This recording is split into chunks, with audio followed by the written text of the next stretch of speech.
Oh, just excited about it. Got our guys back on campus right now, and just it's been like a dream come true to be around the guys and not have a mask on, not have to have our guys in a meeting room and be 6 feet apart, and just having some normalcy and be able to just be around our guys on a daily basis right now in July has been phenomenal, and looking forward to getting started with real life football come August. Thanks, Coach. Anybody that has a question, you just let me know down there in the chat, and I will call on you, and we'll get it asked to Coach Hood. So, see who wants to be first here. Adam Wells, you're first. Coach, I know you coaches don't really like to talk about the preseason polls or predictions or anything, but it's significant in the fact that it's been over 20 years since Murray State was picked to finish first in the conference. Maybe not how you think that's a big deal, but the perception of this program, what does that say about what you guys have been able to do so quickly since you took over this program to get Murray State in a spot where you are expected to finish first? Well, I think it's just a tribute to our kids. Just how hard they played last year, and how much they dedicated themselves and put it on the line, and the product that they were on the field, and our coaching staff, how hard they worked. So it was. So it's just a tribute to them to be able to have something like this, and we're honored, to be picked. It's a huge honor, and but the reality, it's good for fans, it's good for ticket sales, it's good for it's good for everything. So we're blessed and we're honored to have it. That's the one side. The reality side of it is all that does is give us the same chance to win the conference as everybody else in the conference. It's going to come down to preparation, and then how well you play week to week in a conference that has unbelievable amount of parity. Since you guys just finished up that spring season just a couple months ago, how much do you feel like that can carry over into the fall season, since there really is not that big of a gap? Yeah, I mean it's you know it's been difficult from a standpoint. I'm sure a lot of people, maybe even more than us, just if you got somebody hurt in that season, you're not going to have them for this season.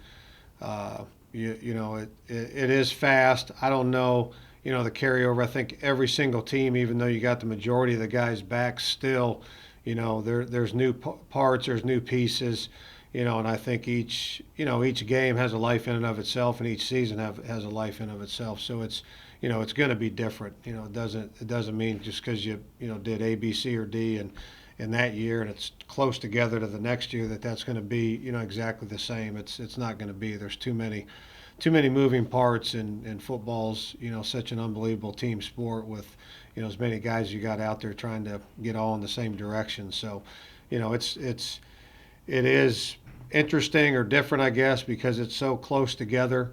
But I really don't think there's going to be a whole lot of difference. Every year is a different year. Preston obviously had a great season in the spring. Where do you see his game going this fall, and how much better can he get going forward? I think more games gives you a better chance to continue to get better. Especially at the quarterback position. I mean, there's nothing like game experience. So, do I think he can play better? Yeah, no question. He had a phenomenal year, and where you'd like to see him is more of the same. I mean, he was really phenomenal with managing the game, and for some reason we've made that almost like a bad word. It's the greatest thing you could ever have is to have somebody that manages the football game for you. And he does an incredible job with that. And the other thing he really did good all year long was just, when things went bad, buying time or tucking the ball and running. I mean, he made really good decisions, when things broke down. And then our line did an incredible job, protecting him. They really were phenomenal as far as giving him a chance and protecting him. And our coaches did a good job with the types of throws and the things we needed to do to, move the ball down the field. So, yeah, I think he can. I think he can get better. He had a phenomenal year. Excited to see what he can do this year. We'll go next to Ed Marlowe. Ed, go ahead. Coach, good afternoon. I was actually curious. Obviously, with you guys being picked first in the preseason poll, 22 starters returning, 13 all OVC members, and 10 this year in the preseason. How do you keep expectations tempered in the locker room to focus game in and game out? Because now a target's on your back. Yeah, I mean, I think our guys understand that it's week to week, it's day to day, and that our real goal is try to be the best version of ourselves, and that we got a lot of things to work on. There's a lot of things that we need to improve upon every single day, and I think our guys understand that, and that's where our focus is to every single day be the best version of us and do the best job that we possibly can to prepare every single week and have fun. That's why we got into this thing was because it's a whole lot of fun, and we're having fun right now. Lifting and running and doing those types of things. Preparing, building a foundation for when August hits.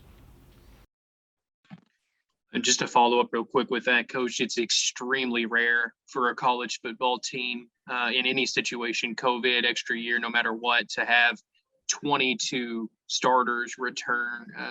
What does that mean in your locker room? What does that mean to your coaching staff? And how do you forge that for success in the fall? Well, I mean, I'm really proud of our kids and really, humbled by the fact that we've got all those guys back. With what's going on with college football, we lost, I think, 2 guys to the portal, and one guy was a senior and had a job lined up and wanted to get going with his life. So not only the starters back, but we got a lot of the backup guys back that are pushing the starters. Right now we got competition on our team everywhere. So very humbled by the fact that guys wanted to be here. We had a lot of success last year because our kids play hard for each other. They don't offense has a bad series. The defense is, hey, don't worry about it. We're going to get the ball back for you, and vice versa. I mean, our guys really, they fight hard for each other. They care about each other. So, really, really blessed. We got a group of guys that all wanted to come back because they like being around their teammates, and they wanted to have another year playing football together. Coach, I'm just curious kind of how excited you are to kind of have a normal fall going in here and kind of how your first normal spring has worked out. I don't know if you can hear me. I'm in the newsroom kind of loud. Yeah, I talked about it just a little bit earlier. I mean, it's been awesome to be around the guys and not have to have a mask and them have a mask on. And it's been great, just the the bonding part of it. That's what I really missed. Last year was a lot of things that we wanted to do, with our guys that we knew would help bring them closer together and unify them. We're able to do now, and some of the things that we wanted to do to help our guys with stuff beyond football, we're able to do now. Bringing speakers in and talking to our guys, some life skills type stuff, getting out there, just being around each other and having fun. On Wednesdays we get out there and we play kickball, ultimate frisbee, and just play games and have a cookout and hang out. And so it's just doing those normal type things with our guys has just been really, really enjoyable. What are you hoping to maybe see the biggest gain from your first to second year with the Racers? I think doing the little things correctly. We had a big jump in that just when they showed up in July. We kind of took off where we left off, and now we're trying to take that to a whole nother level. But that's where I'd like to see gains there, and then just gains in just some new areas that we didn't have available to us. Last year, we've been out doing some community service type stuff, with our guys, and just to see them flourish in those types of environment and give back to the community and be around people and helping people. I'm excited to see, our guys make some gains in those areas where we really didn't have, much opportunity a year ago. Thanks, Coach. Yep. So apparently Neil Bradley's microphone is not working, but he sent me a question here to ask. Damonte Weatherspoon had a terrific freshman season. Usually there's an improvement then between the first season, but with the spring season just having completed a couple months ago, do you expect to see that normal transition from a freshman to sophomore improvement, or do you think something different? No, I think you'll still see improvement. You naturally, get bigger and stronger, faster. So I think we'll see all that and see the dividends, from that. And then I think you just, as a freshman, Spoon, one of the things that he had, really two things that really helped him be very successful. One is our guys like blocking for him. It's when you don't have to be, perfect for a guy to get yards as an offensive lineman, you like blocking for a guy. So it was kind of a yin and a yang. They liked blocking for him. He liked running behind them. So I think that's one reason he was very successful. And then the other was just vision. He's really has great vision, and that will improve as he learns more about the running plays and exactly where to look and where the hole should be. So I think we'll see improvement in physicalness, as far as being bigger, faster, stronger, and then also in the fact of knowing the offense more is even going to help highlight something that he's already has, which is great vision as a running back. That is a perfect segue to mention your offensive line. We're going to have your offensive lineman join us here in just a little bit. Levi Nessler, talk about that offensive line that you inherited most of them, and last year you were first in the league in scoring offense, third in rushing. They really produced, and you talked about just how important that is for Damonte and others. So just general thoughts on your offensive line. I mean, every single football team I've ever been a part of, it's big men lead the way. It's those guys are always the closest knit group that you have, and it comes down to them, really what kind of football team that you have, and last year was no different. This year's not going to be any different. You're going to go as your O-line goes. That was probably the group I was most proud of, as far as coming in day one, watch them in the weight room. Knowing there was going to be a change kind of, with schematically with what we did, that group just got better and better and better every single week. And, Coach Richardson did a phenomenal job, with those guys as far as their mentality and their technique. And they did a great job of buying into what we were trying to do and what Coach Richardson, the way he was doing it and getting it done. And, just really, really proud of those guys. We got time for about 4 more minutes with Coach Hood. So anybody have other questions, follow-up questions? We got time. Coach, obviously your first time on campus, you had just a conference schedule. This time around, obviously you've got Mississippi Valley State, Cincinnati, and Bowling Green as your non-conference opponents. How exciting is it going to be to get this team, your team, outside of the conference and kind of showcase what Racer football is about? It's always fun to play, other teams, our guys get other, go see other areas of the country, be in, different venues, different stadiums, play against different conferences, play against FBS opponents. So, I'm excited for our guys to have that opportunity, no question. We got Van Stokes from the Austin P Radio Network. Coach, I know your roots are in the Buckeye State, and the running game is a very prominent part of, so many programs up and around that area. Talk about the running game and your views towards establishing a running game as a primary part of your offense. Yeah, there's no question. I'm a defensive guy at heart, so running the football is really important to us. Stopping the run is really important to us. So I think when you kind of or cut your teeth raised on that defensive side, you see what happens to you if you can't stop the run. You can't stop anything, and so you kind of gain that perspective. As a head coach offensively, you want to be able to run the ball against teams, and really that opens up and sets up everything else that you would be doing, and that's just an important part of what we do, and we're going to continue to work hard at that and hopefully be successful at that. Thank you, Coach. Yeah. Anybody else for Coach Hood? Well, Coach, I know when we talked last year multiple times, I asked you this, but now the season's over. You came back to the OVC. You're in the OVC. You came back. Did anything change or how do you focus? How do you explain what it's like the second time around to coach in the OVC? I talked about it just a little bit earlier. I was in the league as an assistant. Really I've come back 3 times. So I either really like it or I'm a glutton for punishment. But was an assistant in the league and then came back as a head coach in the league and then came back again as a head coach. So, but talked about it a little bit earlier. The league is just, there's so much parity.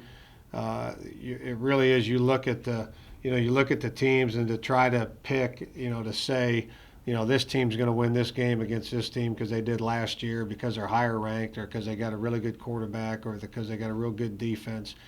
All that stuff goes out the window.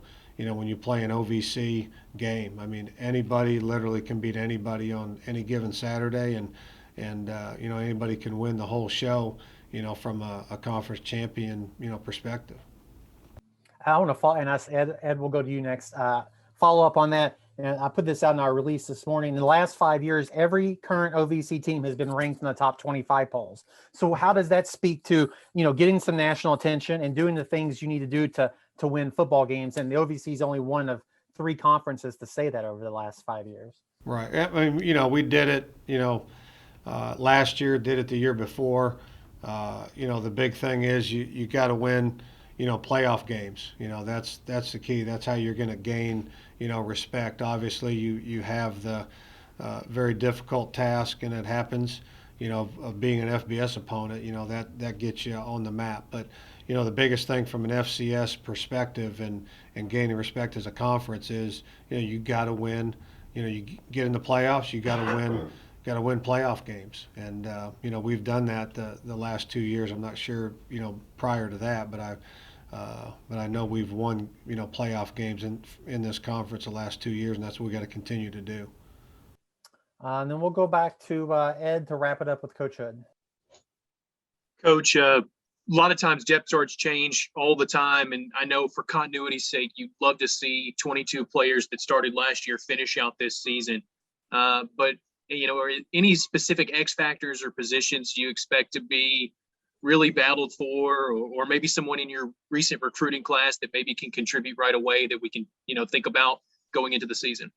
I mean, I think we've got, competition at every single position, and that's what you want. I mean, you want to have guys to be pushed, it's just going to make them better. And, I think literally every single position we have on our team, we've got guys that are pushing guys that are guys coming back with starting jobs. And, and that's your job as a coach. You want to every single year sign a class of kids, that are going to be better than, the guys that are currently on your football team. And the guys that are currently on your football team, their job is to develop, in the weight room, conditioning, nutrition, every area they can to gain an edge so that doesn't happen, So it's really, both parts doing their job. I mean, every coach in America is going to look at their guy and say, yeah, I want to sign this guy in this class. He's going to be better than, little Timmy or little Johnny. And then little Timmy or little Johnny's going to say, oh, coach, he may be better than me someday, but, not today. I'm going to keep that job. And when you have that going, that's when you got a chance to be really good. And I think we've got that going a little bit here at Murray.